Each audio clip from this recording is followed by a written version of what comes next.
Mwongeye kwirirwa abakunzi ba radio televiziyo nuru ya mashariki ivugira ku muyoboro wa YouTube. Turabasuhuza aho muherereye hose mu mpande zose z'isi.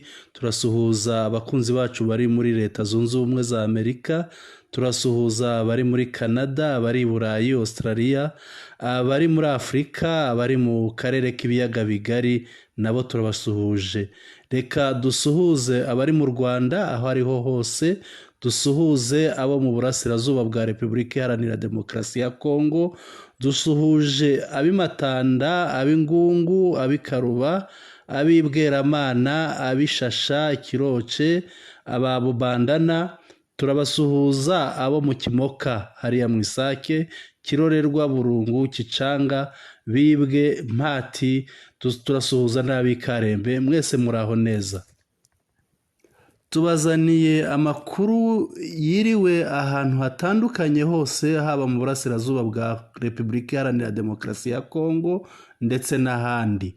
Dore ingingo z'ingenzi tugiye kuganiraho muri uyu mugoroba. Turajya Iwarikare, turerekeza mu Isake, turajya mu kibaya cya Kibumba hariya muri Nyiragongo, turajya muri Kivu y'Amajyepfo, turerekeza Ikisangani, turajya ku kirwa cy'Ijwi, turajya no mu burasirazuba bwo hagati hariya muri Isirayeli, turebe amakuru avugwayo. Ntibisanzwe rero mwari mumenyereye hamwe na mugenzi wanjye Umushakamba, uyu mugoroba ntahari, muri hamwe na Sentama.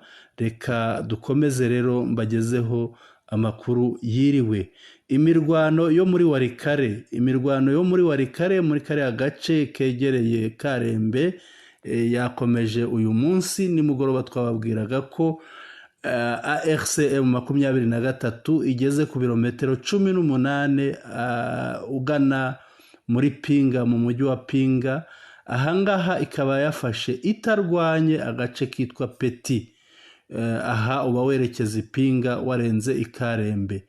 Fardc rero yongeye kugaruka mu gitondo hariya, irakubitwa, bahasiga abasirikare 15 bahaguye ba Fardc. Kandi noneho ejo hashize hafashwe Bitongi, agace ka Bitongi, agace kari mu birometero 7 uvuye Karembe, kakaba karafashwe hamwe n'utundi duce. Uyu munsi hakaba hafashwe Peti, ikaba yafashwe nta mirwano ibaye, uretse ko Fardc nyine yagarutse ikahatakariza uriya mubare tuvuze w'abasirikare 15. Reka twerekeze mu Isake. Mu Isake Fardc n'abambari bayo baraye bateye mu mugoroba w'ejo, batera ibirindiro bya ARCM 23, barahakubitirwa, bahatakariza byinshi. Mubo batakaje kapitene w'indwanyi witwa Bebe, wavugwaga ko ari indwanyi kabuhariwe ariko yahasize ubuzima. Reka twerekeze mu kibaya cya Kibumba. Mu kibaya cya Kibumba baraye bumvise amabomba havugira, bibaza ibyo ari byo, ariko nta kindi cyabaye, ni ibitero bya Fardc aho yohereje za drone ziriya bita kamikaze. Kamikaze rero ni drone ziba zifunzeho amabombe, iyo zihateye zishwanyukana nayo ntabwo zigaruka. Zahateye rero, ariko mu makuru twabonye twahawe n'imboni yacu muri kariya gace, izi drone ntacyo zigeze zangiza, kuko barashe mu mashyamba no mu mirima, nta kintu kigeze cyangirika hariya muri kariya gace kagenzurwa na M23 ko muri Kibumba. Birumvikana rero iki gitero cyabaye imfabusa nk'uko tubibwirwa n'imboni yacu hariya ya radio televiziyo nuru ya mashariki iherereye muri kariya gace, kuko ntacyo cyangije.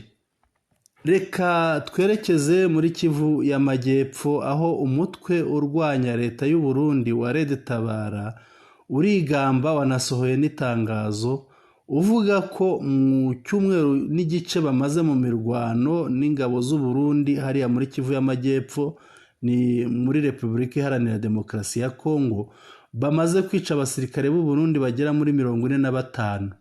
Muri aba 45 hari umuyobozi wungirije w'ingabo hariya muri kariya gace wo mu ngabo z'u Burundi witwa ni Lieutenant Colonel Simone Nyandwi, uwo nawe akaba ari muri aba 45 bivuganywe n'umutwe wa Red Tabara.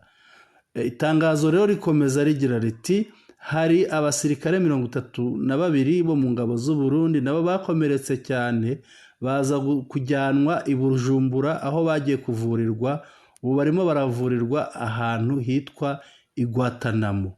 Iyi mirwano rero imaze icyumweru n'igice hariya muri Kivu y'Amajyepfo, aho ingabo z'u Burundi nk'uko bavuga bajabutse bakajya kurwanya umutwe wa Red Tabara no gukomereza imirwano yabo muri Kivu y'Amajyaruguru, aho bashyigikiye ingabo za Repubulika Iharanira Demokarasi ya Kongo zizwi ku izina rya Fardc. Ikisangani, kuva ingabo za Fardc zatangira guhatwa umuriro hano mu burasirazuba bwa Kongo, ziwuhatwa na ARCM 23, indege zazo kabuhariwe zabaga igoma zaje guhungishwa, zimwe zijyanwa ikavumu muri Kivu y'Amajyepfo, ni hariya hafi y'umujyi wa Bukavu, ni mu birometero bigera muri 30 ujya kugera mu mujyi wa Bukavu.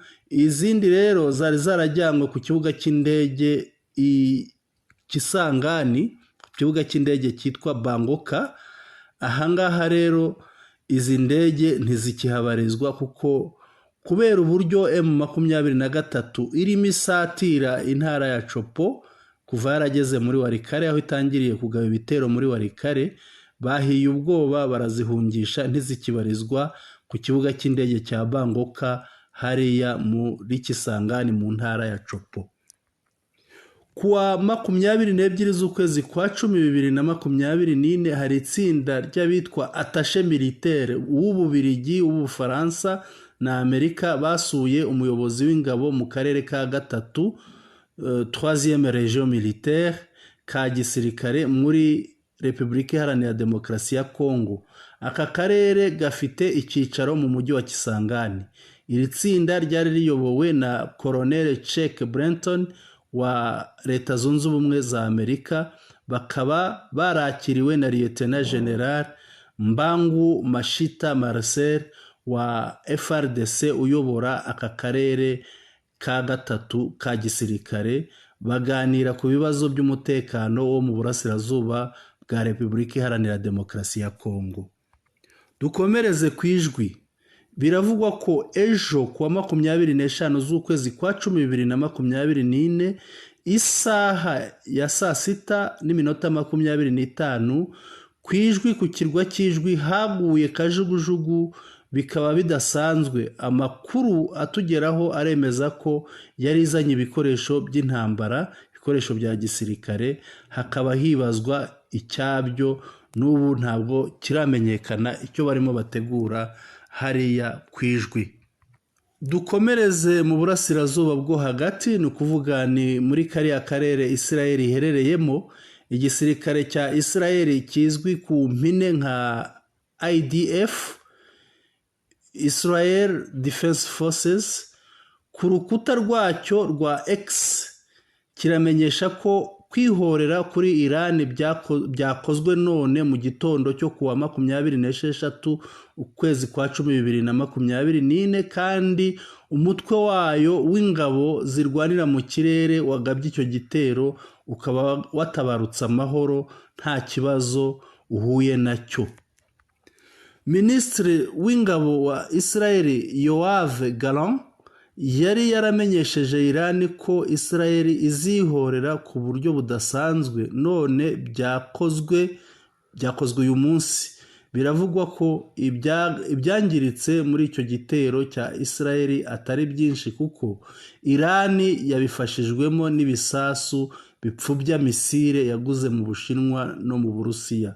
Bivugwa ko Isirayeli yari igambiriye gusenya ibirindiro bya gisirikare bya Iran, gusenya ububiko bw'intwaro ndetse n'ibindi bikorwa remezo bya Iran. Bityo Isirayeli ikavuga ko ibikorwa byayo byagenze neza byo gusenya ibi birindiro. turabashimiye rero bakunzi ba radio televiziyo Nuru ya Mashariki, tubashimiye uburyo mudahwema kudukurikira. Naha dusoreje amakuru yacu y'uyu mugoroba kwa 26 z'ukwezi kwa 2024. Amakuru yarayo ngayo, kandi turabasaba abatarakora subscribe bagakanda subscribe mu gifaransa ni s'abonner. Bikorwa rimwe gusa kugira ngo amakuru uko tuyatangaje ajya ahita abizanira batavunitse bayashakisha. Ikindi ni ugukanda like. Ikindi tubasaba nuko mudushyikiriza ibitekerezo byanyu mubyandika ahanditswe comments, mukabidushyikiriza kugira ngo turusheho kunoza ibyo tubakorera. Mwari kumwe na Sentama wo kuri radio televiziyo Nuru ya Mashariki. Turabashimiye mwese, umugoroba mwiza, nakagaruka.